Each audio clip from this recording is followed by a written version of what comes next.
101 review. Book one it's all about the books that I read for the last 40 years. And today I have my special guest.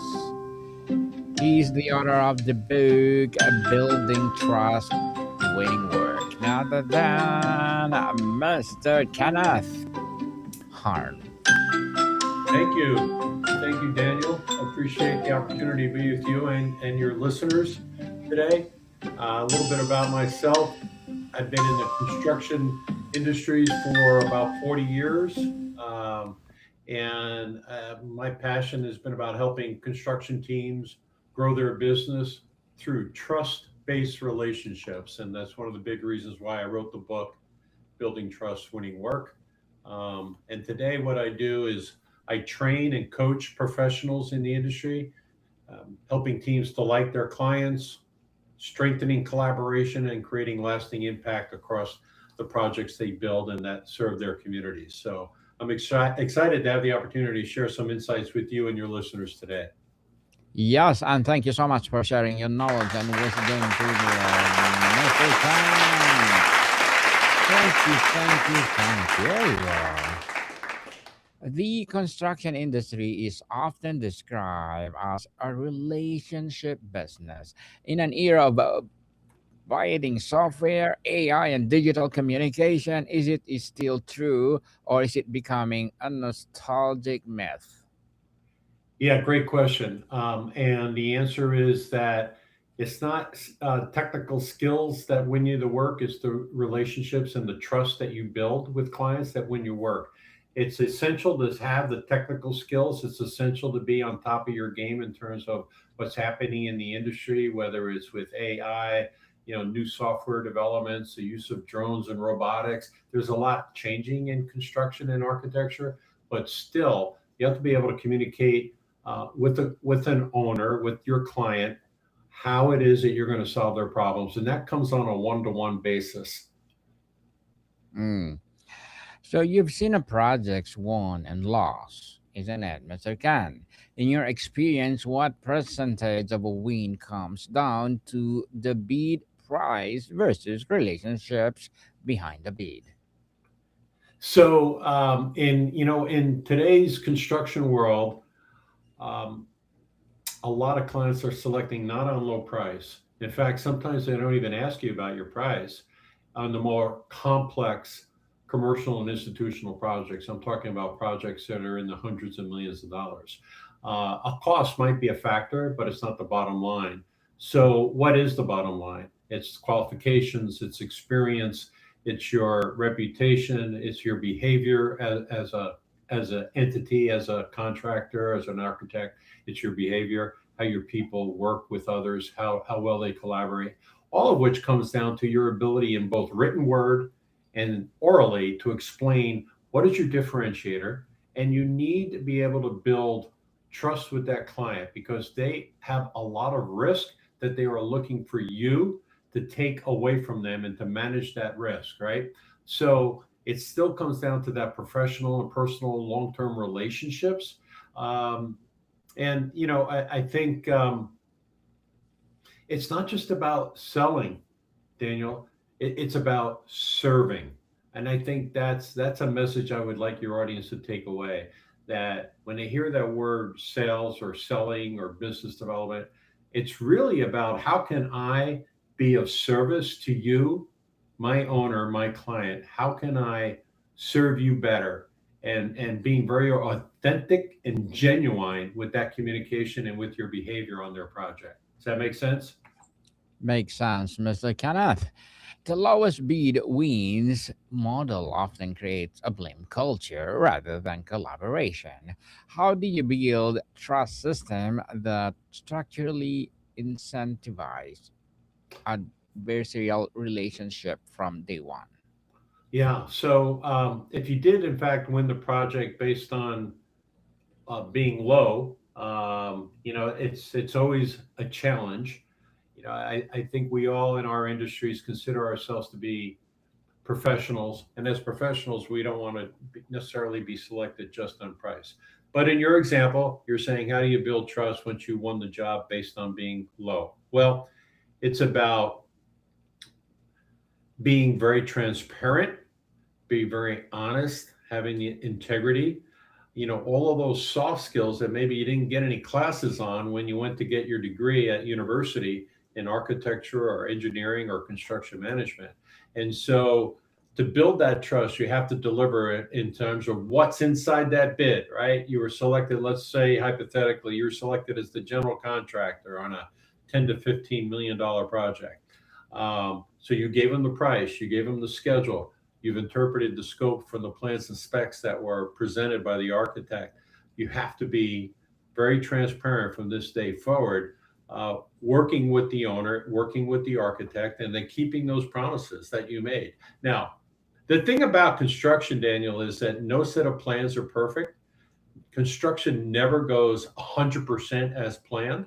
So, what does that mean? There's going to be changes. How do you handle the change? Are you transparent with it? Are you pointing fingers at someone, saying it's their fault they did it? Or are you trying to collaboratively come together and solve the problem, keeping in mind that it's all about the owner and the client? It's not about just you.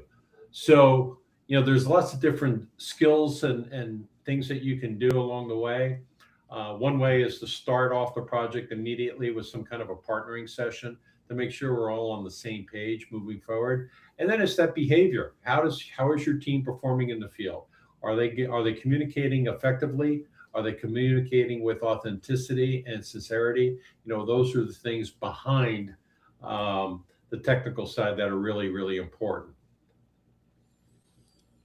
Mr. Ken, Jim Francescon of the Century Communities says trust is no longer a soft skill, it's a currency. In a practical terms, what does the trust buy you on a project? Better pricing, fewer Yeah, change that's great. orders. Yeah, I like that. I like that. That's really, really insightful.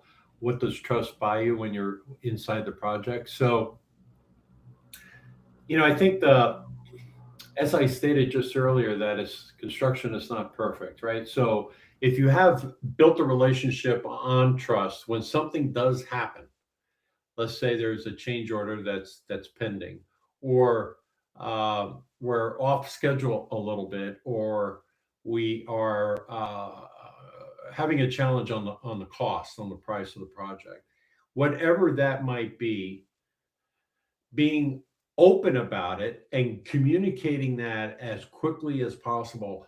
When you have already built a relationship amongst the players on that team, particularly the owner who needs to approve everything, it's okay to make a mistake because you have already built that relationship with them that they trust you, right? So it's kind of like in a personal relationship, Daniel. If you and I were best friends for the last 10, 15 years, and we knew a lot about each other, trusted each other, we would call upon each other occasionally for advice, and you could trust me and I could trust you. There would be a time in that 15 years relationship where maybe I let you down. Maybe I did something wrong. But the fact that we have built that relationship, you could call me on it and give me the opportunity to say, you know what, Daniel, you're right, and I apologize. What can I do to make it better? The same on a construction project. If you've already built that trust with that client, they're going to be available for you to create the solution. Put that in reverse though and say you haven't started the project well, you're not keeping your word, you're losing trust if you haven't lost it already, a change comes up that your company desperately needs to stay within budget or whatever it might be. It's going to be harder to sell that because you've broken their trust already. Why should I believe you now, right? So that's where trust during the project is absolutely, absolutely essential. So, Mr. Khan, research shows that general contractors are more likely to award projects and accommodate needs when dealing with trusted subcontractors. How do you quantify the value of being a trusted partner rather than just another vendor?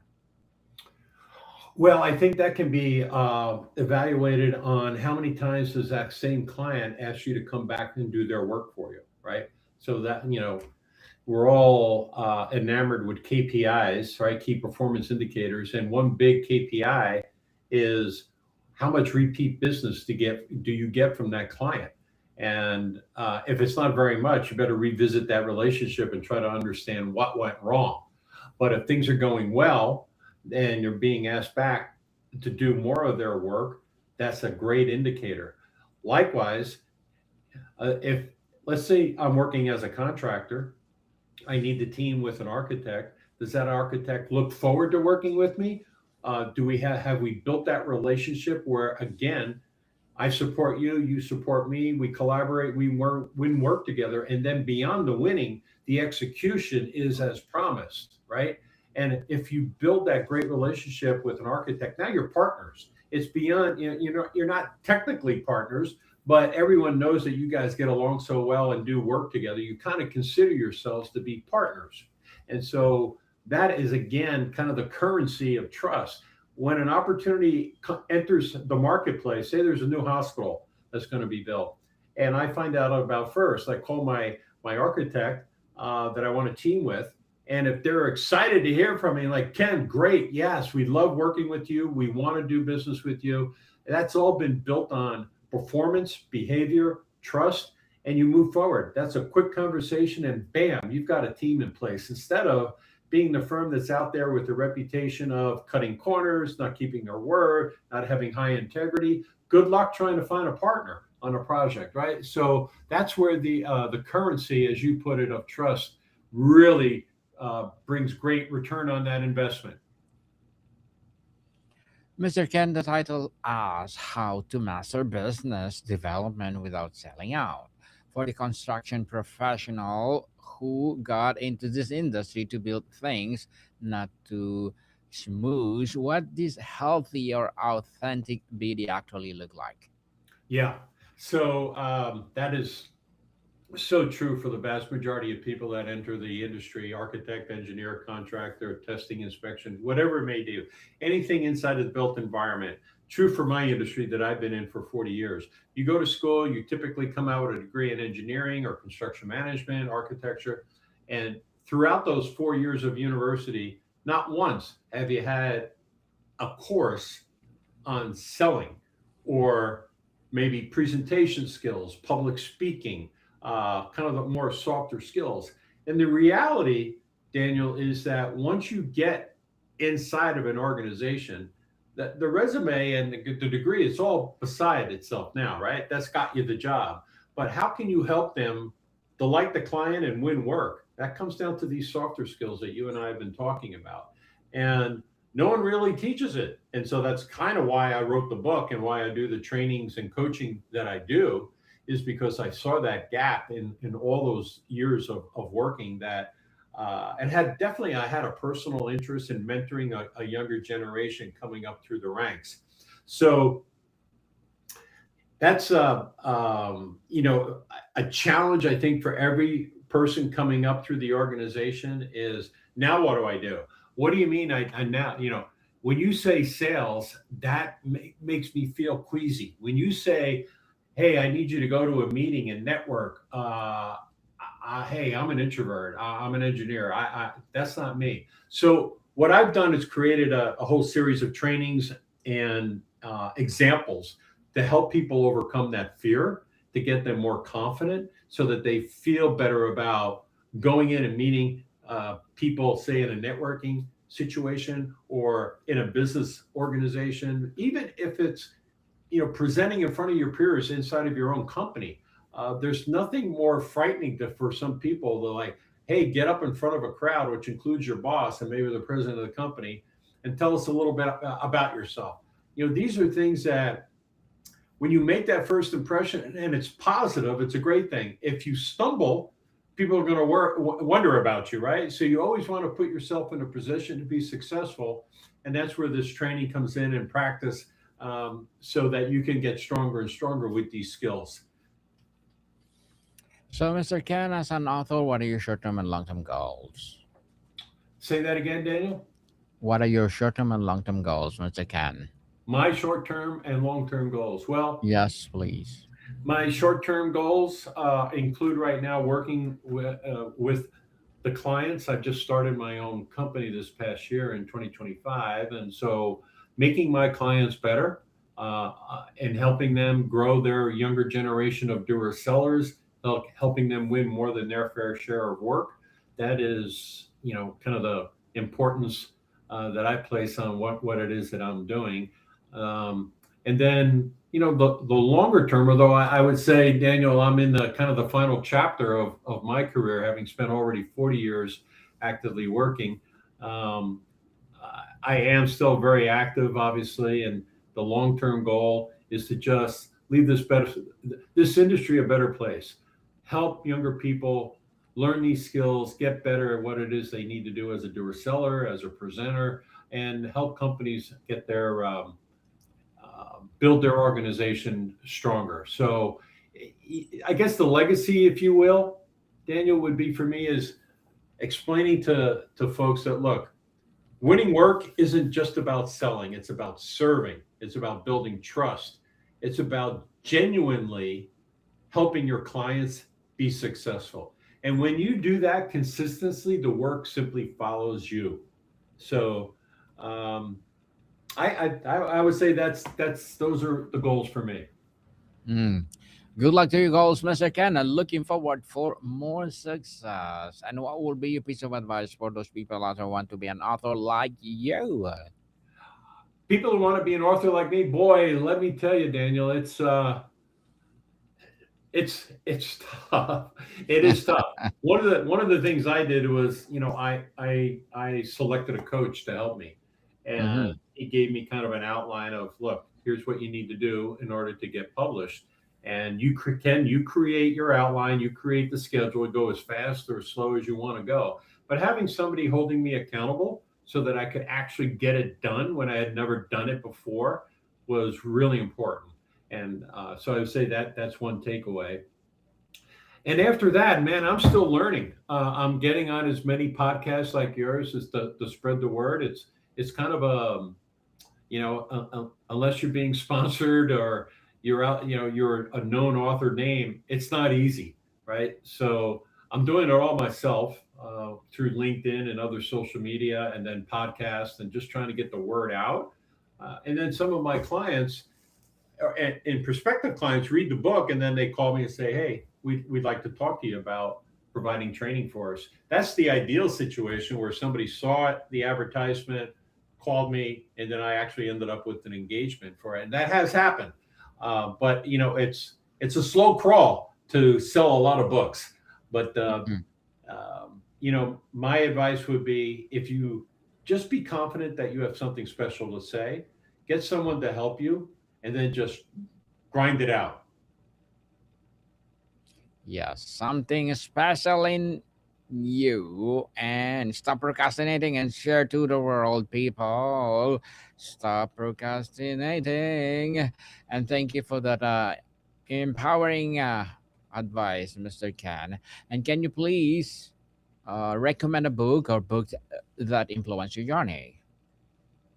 A book that, well, so I'm an active reader, have been my whole life. And now I'd like to take a break from my professional duties, and I do a lot of reading of biographies, autobiographies, World War II history, things like that, that have really been uh, both enjoyable and also educational for me. Um, I would say Simon Sinek's book, Start With Why, was probably one of the greatest influences on my career. Thank you for that recommended book, Mr. Ken. The concept of a community connection is becoming more meaningful, from school supply devices or drives to do a good dumpsters that generates buzz. How do you balance a genuine community investment with the marketing benefit generates? Um, well, community investment. I see it in a couple different ways. One is personal and one is organizational. So on a personal side, it's just kind of in my nature that I've always been active in the communities in which I live. from being on a planning commission to being on a school board, actually being an elected city councilman in my community, being active in my church. So those are things that you can do as an individual. And then, inside of an organization, there's always so many people calling and knocking on the door saying, "We want your money." But what is it that's going to be really impactful for an organization to support?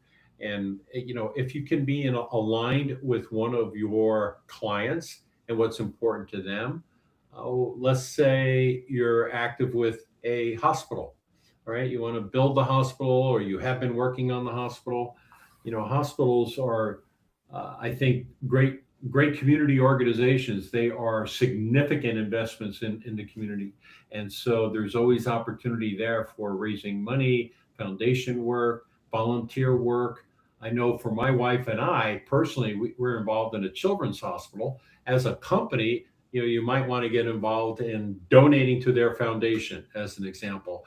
So there's always opportunities for you to build bridges inside the community so that you personally, as well as your company brand, is recognized as leaders, that they walk the talk. They care about giving back. A lot of companies on their website will have a little tab, and click on here and it says, uh, we love being part of our community, and we love to give back to our community. Well, what does that actually mean? What have you done? Have you written a check, or have you volunteered? Have you brought people in construction? There's so many people that are great with building.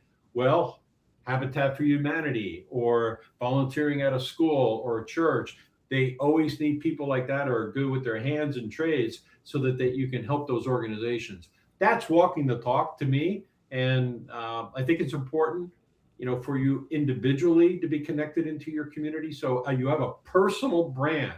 What does it mean when somebody knows me in my community? What do they think of me, and what do they think of the company that I work for? Very well said, Mr. Ken. So before we wrap up our discussion for today, I'm inviting you to please do listen to my other podcast, people, because my abstract essay is already in sixth season, abstract poetry in third season, and my book 101 review in sixth season as well. Comedy 101 in fourth season, and of course my food 101 in sixth season as well. Geography 101, love letters, movie 101 review, music 101 are in fourth season. Science 101, sex 101 in its third season, and of course my motivation 101, trivia 101, spiritual awakening 101, law 101, mental health 101, Coaching 101, and by Bible Verses 101 are my baby podcasts. Please listen to them wherever you listen your podcasts. So, Mr. Ken, for a young projects manager or estimator listening who knows they need to build relationships, but it's introverted or feels awkward, what is the first small step you recommend? First small step is to practice, and to recognizing that in fact you do need some of that help. That's a great first start. You might want to go to Toastmasters. Hopefully, I would love for you to see to buy my book, because there's a lot of skills inside of it. And to remember that real success is measured in trust and impact, and the people that we lift up along the way in our journeys. um, and you can do it. To my advice to young people is that you can do it. You just have to practice. And regardless of the skill set initially, when you're being your authentic self, and you can communicate effectively, it's going to be very successful for you and for your company. So if you need the help is out there, and you got to practice, practice, practice. Just like any great athlete would practice, you have to practice your skills too when you're in a professional working environment. But that would be my advice. And thank you for the opportunity to share that with your listeners today, Daniel. You're most welcome, Mr. Ken. You are most welcome, and thank you so much for sharing your knowledge and wisdom to the world. So can you please invite our listeners to support your book, your advocacy, or anything you want to promote on Book 101? I would just say my website, www.kenharms.com, and of course, the book. Thank you again.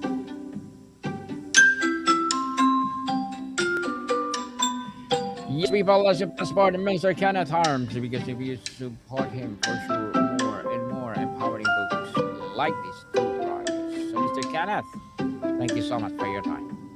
Thank you, Daniel, very much. Monica people, see you. You are most welcome. Monica people, see you soon.